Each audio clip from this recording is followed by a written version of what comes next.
क्योंकि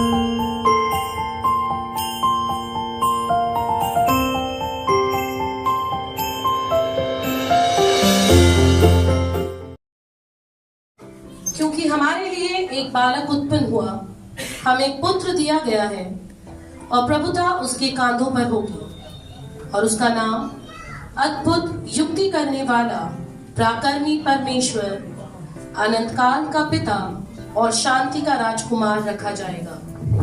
तो आइए आज हम जो एक यहाँ पे स्किट करने वाले हैं उसको हमने मती के जो पर्वतीय उपदेश हैं उनसे रिलेट किया है। जैसे परमेश्वर ने, यीशु मसीह ने मती को और बाकी चेलों को ये पर्वतीय उपदेश दिए, लेकिन उसमें से मती ही है जिसने ये परमेश्वर के धन्य वचन लिखे। और हम जब इन धन्य वचनों को देखते हैं कि धन्य है वे जो मन के दीन है, धन्य है वे जो शोक करते हैं, उनके साथ क्या क्या ब्लेसिंग्स यीशु मसीह ने वहां बताई। आज हम उन्हीं ब्लेसिंग्स को देखेंगे कि प्रभु जो है वो अपने लोगों को चुनता है, जो मन के दीन होते हैं, जो मेल कराने वाले होते हैं, जो शोक करते हैं, उनके साथ शोकित होते हैं। परमेश्वर उनको चुनता है, बहुत बहुत बड़े कार्य करता है। तो आज हमारे सामने हम मती के द्वारा इन धन्य वचनों को सीखेंगे और उसके द्वारा हम देखेंगे कि कैसे परमेश्वर का जब जन्म हुआ और जिन जिन शख्स को परमेश्वर ने चुना अपने उस पैदाइश के टाइम पे, हम देखेंगे कि कैसे उनके अंदर वो वचन काम करते हैं। तो हमारे सामने हम मती आएंगे और वो हमें समझाएंगे इन धन्य वचनों के बारे में। मैं मती आपको ये शुभ संदेश देना चाहता हूँ कि यीशु मसीह ही वो उद्धार करता है जिसके आने की भविष्यवाणी की गई। परमेश्वर ने हजारों साल पहले ही अपने लोगों से वाचा की और उसी वाचा को पूर्ण करने के लिए यीशु मसीह हमारे बीच में उद्धारकर्ता बनकर आए। यीशु मसीह को पूर्ण अधिकार है कि वो परमेश्वर की व्यवस्था की व्याख्या करें और परमेश्वर की शिक्षा हमें दे। परमेश्वर ने मती को इसलिए चुना, चाहे तो उसका प्रोफेशन जो था वो एक चुंगी लेने वाला था, टैक्स कलेक्टर था, लेकिन वो मन का शुद्ध था। तो परमेश्वर ने उसको चुना कि वो इस बाइबल में जो हमारे पास आई है उसमें वो परमेश्वर के धन्य वचन को लिख सके और हमें समझा सके कि हमें कैसा बनना है। मती ने प्रभु यीशु मसीह के साथ काफी समय बिताया, बहुत सारे चमत्कार देखे। तो आइए हम आगे देखते हैं। जैसे यशायाह भविष्यद्वक्ता की पुस्तक में लिखा है, देख मैं अपने दूत को तेरे आगे भेजता हूँ जो तेरे लिए मार्ग सुधारेगा। जंगल में पुकारने वाले का शब्द सुनाई दे रहा है, प्रभु का मार्ग तैयार करो और उसकी सड़कें सीधी करो। यूहन्ना आया जो जंगल में बपतिस्मा देता और पापों की क्षमा के लिए मन फिराव के बपतिस्मा का प्रचार करता था। सारे यहूदिया प्रदेश के और यरूशलेम के सब रहने वाले निकलकर उसके पास गए और अपने पापों को मानकर यरदन नदी में उससे बपतिस्मा लिया। यूहन्ना ऊंट के रोम का वस्त्र पहने और अपनी कमर में चमड़े का कटिबंध बांधे रहता था तथा टिड्डियां और वन मधु खाया करता था और ये प्रचार करता था, मैं तो इस योग्य भी नहीं कि उसके जूतों का बंद भी खोल सकूं। मैं तो केवल जल से बपतिस्मा देता हूं, परंतु वह जो आने वाला है तुम्हें पवित्र आत्मा से बपतिस्मा देगा। धन्य है वो जो धार्मिकता के भूखे और प्यासे हैं, क्योंकि वे तृप्त किए जाएंगे। धन्य है वो लोग जो धार्मिकता के प्यासे और भूखे हैं, वो तृप्त किए जाएंगे। यूहन्ना बपतिस्मा देने वाला यहाँ जो है भीड़ से जो है पुकार कर लोगों से कह रहा है कि अपना मन फिराओ। परमेश्वर का जो आत्मा है वो हमें सिखाता है और हमारा मन को शुद्ध करता है ताकि हम आने वाले समय परमेश्वर के राज्य में प्रवेश करने पाए। यीशु मसीह का जन्म इस प्रकार से हुआ कि जब उसकी माता मरियम की मंगनी यूसुफ के साथ हो गई तो इनके इकट्ठे होने से पहले ही वे पवित्र आत्मा की ओर से गर्भवती पाई गई। आनंद और जय तेरी हो, क्योंकि ईश्वर का अनुग्रह तुझ पर हुआ है। हे मरियम, भयभीत ना हो, क्योंकि परमेश्वर का अनुग्रह तुझ पर हुआ है। देख, तू गर्भवती होगी और तेरे एक पुत्र उत्पन्न होगा, तू उसका नाम यीशु रखना। ये कैसे होगा? मैं तो पुरुष को जानती ही नहीं। पवित्र आत्मा तुझ पर उतरेगा और परम प्रधान की सामर्थ तुझ पर छाया करेगी। वो जो पुत्र आने वाला है पवित्र आत्मा का, वो परमेश्वर का पुत्र कहलाएगा। देख, मैं प्रभु की दासी हूँ और मुझे तेरे वचन के अनुसार। धन्य हैं जिनके मन शुद्ध हैं, क्योंकि वे परमेश्वर को देखेंगे। क्योंकि मरियम का दिल साफ था, उसने परमेश्वर के वचन को ग्रहण किया, इसलिए परमेश्वर ने उसे चुना। मरियम हमें यहाँ पे प्रोत्साहित करती है कि हमें मन को अपने शुद्ध रखना है, ताकि हम वास्तविकता में परमेश्वर की उस धार्मिकता को ग्रहण करने पाए और उसमें लौनी नहीं। मरियम का पति यूसुफ ने जो धर्मी था और उसे बदनाम करना नहीं चाहता था, उसे चुपके से त्याग देने का विचार किया। जब वह इन बातों की सोच में ही था, तो प्रभु का स्वर्गदूत उसे स्वप्न में दिखाई देकर कहने लगा, हे यूसुफ, दाऊद की संतान, तू अपनी पत्नी मरियम को यहाँ ले आना, क्योंकि उसके गर्भ में जो पुत्र है वो परमेश्वर का पुत्र है, और तू उसका नाम यीशु रखना, क्योंकि वो अपने लोगों का उद्धार करने आया है। ये सब इससे हुआ कि जो वचन प्रभु ने भविष्यद्वक्ता के द्वारा कहा था वह पूरा हुआ। देखो, एक कुंवारी गर्भवती होगी और एक पुत्र जनेगी, और उसका नाम इमानुएल रखा जाएगा, जिसका अर्थ है परमेश्वर हमारे साथ। तब यूसुफ नींद से जागकर प्रभु के दूत की आज्ञा के अनुसार अपनी पत्नी को अपने यहाँ ले आया। हे प्रभु, मैं आपके इन वचनों से धन्य हुआ हूँ। अब मैं वैसा ही करूंगा जैसा आपने कहा है। मैं मरियम को अपनी पत्नी बनाकर लाऊंगा और उस बच्चे को भी अपनाऊंगा। मेरा मन आनंद से भर गया है और मैं अपने आप को धन्य मानता हूँ कि प्रभु की दृष्टि मुझ पर हुई है। धन्य हैं वे जो नम्र हैं, क्योंकि वे पृथ्वी के अधिकारी होंगे। मैं मती आपको यहाँ वचन कहना चाहता हूँ, क्योंकि यूसुफ एक नम्र व्यक्ति था। परमेश्वर ने उसे कहा, हे दाऊद की संतान। दाऊद की संतान उन्होंने कहा, और साथ में उन्होंने इनको ये भी कहा कि तुझे एक पुत्र जन्म होगा, उसका नाम इमानुएल रखना। इमानुएल अर्थात परमेश्वर हमारे साथ है। ये नाम सभी नामों में सर्वश्रेष्ठ है। जो उस नाम पर विश्वास रखता है वो अनंत जीवन पाएगा, और जो इस नाम पर विश्वास रखता है वो इस पृथ्वी के अधिकारी होने का हक भी पाएगा। उन दिनों में अगस्तुस कैसर की ओर से आज्ञा निकली कि सारे जगत के लोगों के नाम लिखे जाएं। ये पहली नामें उस समय हुई जब क्विरिनियुस सीरिया का हाकिम था। सब लोग नाम लिखवाने के लिए अपने अपने नगर को गए। अतः यूसुफ भी इसलिए कि वह दाऊद के घराने और वंश का था, गलील के नासरत नगर से यहूदिया में दाऊद के नगर बैतलहम को गया कि अपनी मंगेतर मरियम के साथ जो गर्भवती थी नाम लिखवाए।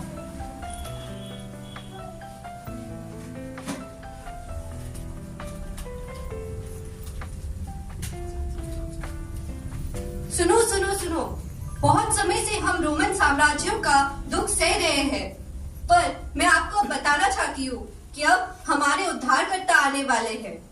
बहुत भविष्य वक्तों ने उस उद्धारकर्ता के आने का, उस मसीहा के आने का भविष्यवाणी की है। वो जो चुना हुआ है, जो हमें हमारे पापों से और दुखों से आजाद करेगा।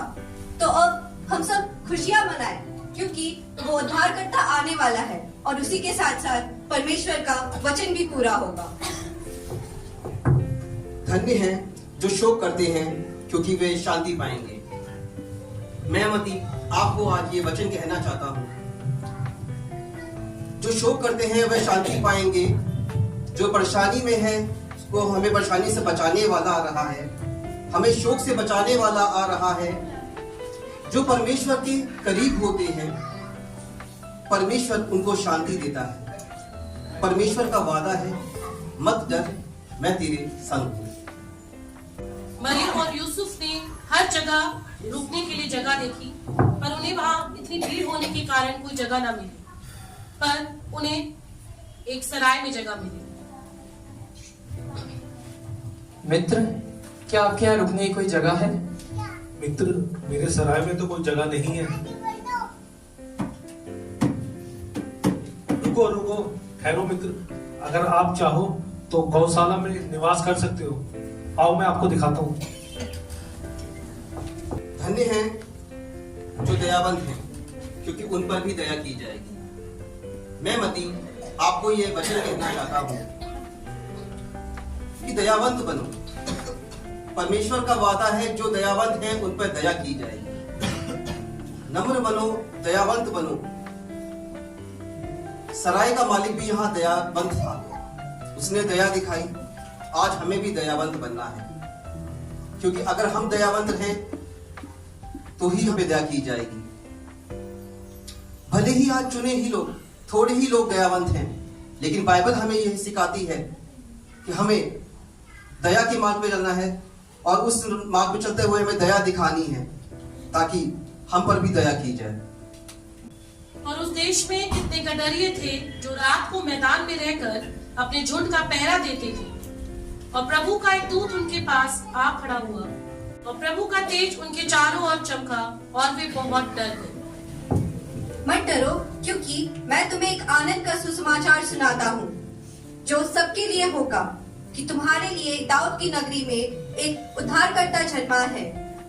वो मसीह प्रभु है, और उसके पता है कि तुम एक बालक को कपड़े में लिपटा हुआ और चरनी में पड़ा पाओगे।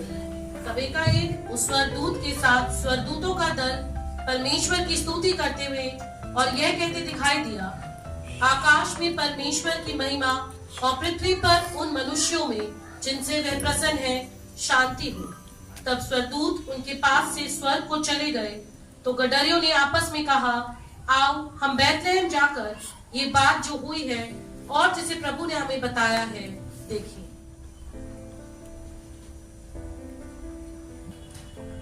धन्य हैं जो मन के दीन हैं, क्योंकि इस स्वर्ग का राज्य उन्हीं का है। मैं मती आपको ये वचन देता हूं कि गडरिये जहां मन के दीन हैं, परमेश्वर ने इनको चुना।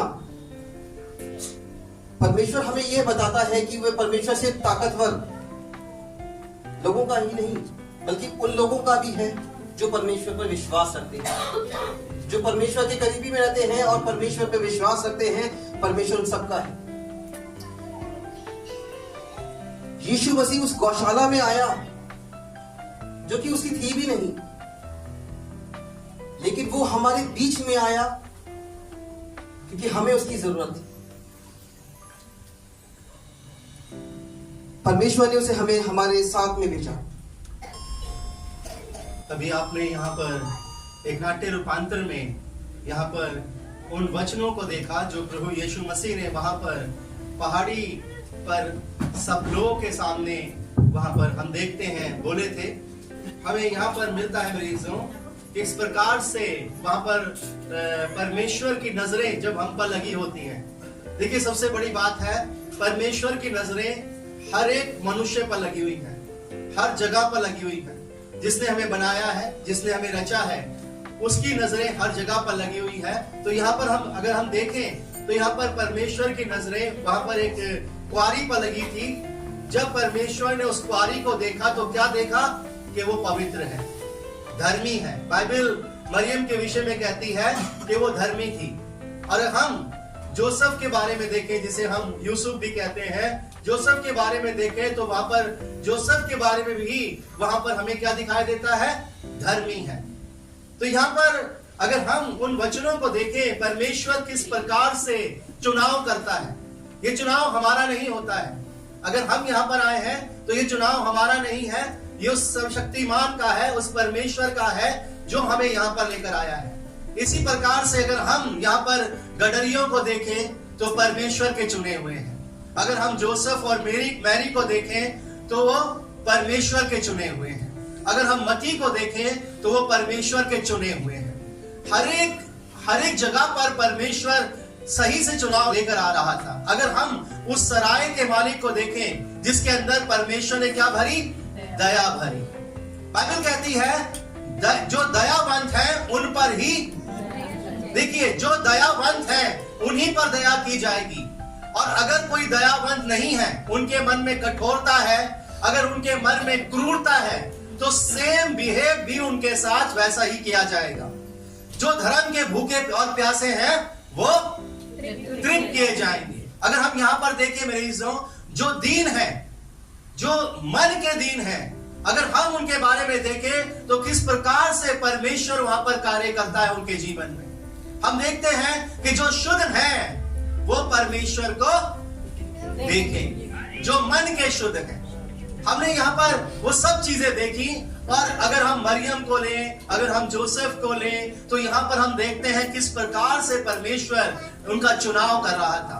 वो जो सराय का मालिक था, अगर वो चाहता तो वहां से उन्हें विदा कर सकता था, लेकिन वहां पर भी हम देखते हैं कि उसने एक जगह देखी कि ये जगह इनके लिए सुटेबल है। और सच में परमेश्वर का पुत्र राजा बनकर नहीं आया। अगर हम देखें, वो तो राजाओं का भी राजा बनकर आया है।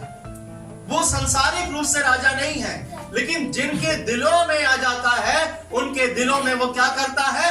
राज करता है। Hallelujah, hallelujah. हम जोरदार तालियां बजाएंगे इन सब के लिए। और सच में जो वचन यहाँ पर अगर हम मत्ती देखें किस प्रकार से पूरे हुए, धन्य है वे जो धार्मिकता के भूखे और प्यासे हैं, वो तृप्त किए जाएंगे। धन्य है वे जो दयावंत हैं, क्योंकि उन पर दया की जाएगी। धन्य है वे जिनके मन शुद्ध हैं, क्योंकि वो परमेश्वर को देखेंगे। और देखा, बाइबल कहती है यीशु मसीह का एक और नाम दिया गया, और वो नाम था इमैनुएल, जिसका अर्थ जो है, अगर हम उसका अर्थ देखें तो उसका अर्थ है परमेश्वर हमारे साथ। तो जिन्होंने भी प्रभु यीशु मसीह का दर्शन देखा, जिनके जीवन में प्रभु यीशु मसीह आया, उनके मन कैसे हो गए? शुद्ध थे। और जो शुद्धता में होते हैं वो परमेश्वर की उस महिमा को अपने जीवन में देखने पाते हैं। तो ये यहाँ पर हमने यहाँ पर एक अच्छा नाट्य रूपांतर देखा यहाँ पर। और मैं इन सबको अप्रिशिएट करना चाहूंगा। सच में एक ही दिन में नहीं, एक ही रात में ये कार्य हुआ है। सिर्फ एक ही रात में। कल रात को मैंने सबको 10 बजे बुलाया और मैंने कहा कि प्रैक्टिस करेंगे, और सबको यहाँ पर 10 बजे बुलाकर, ये सब जितने भी यहाँ पर हैं, ये सब यहाँ पर प्रभु के बेटे और बेटियां हैं। रात को 10 बजे आए और रात को 1 बजे यहाँ से गए। सोते सोते 2 भी बज गए होंगे, पहुंचते पहुंचते 1:30 बज गया था घर पहुंचते पहुंचते। लेकिन सच में जब हम परमेश्वर के धर्म के और भूखे और प्यासे होते हैं तो वो हमें तृप्त कर देता है, वो हमें तृप्ति देता है। और वही है जो हमें तृप्त करने वाला है, हर चीजों से वो हमें भरने वाला है। बाइबल कहती है कि उसने अपना इकलौता पुत्र भी दे दिया।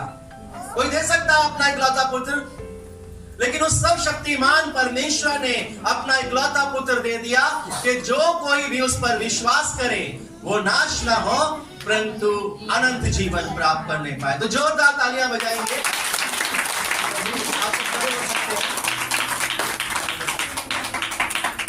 सनी और विंडी और उनकी बेटी रात को इस प्रैक्टिस में आए। भाई मोहित जो उत्तम नगर से भी आगे रहते हैं, वो यहाँ पर आए। और उसके बाद बारबी, सिद्धांत और हम सब तो थे ही, लेकिन परमेश्वर का धन्यवाद करते हैं कि जो धर्म के भूखे और प्यासे हैं वही तृप्त किए जाएंगे। जोरदार तालियां बजाते हैं।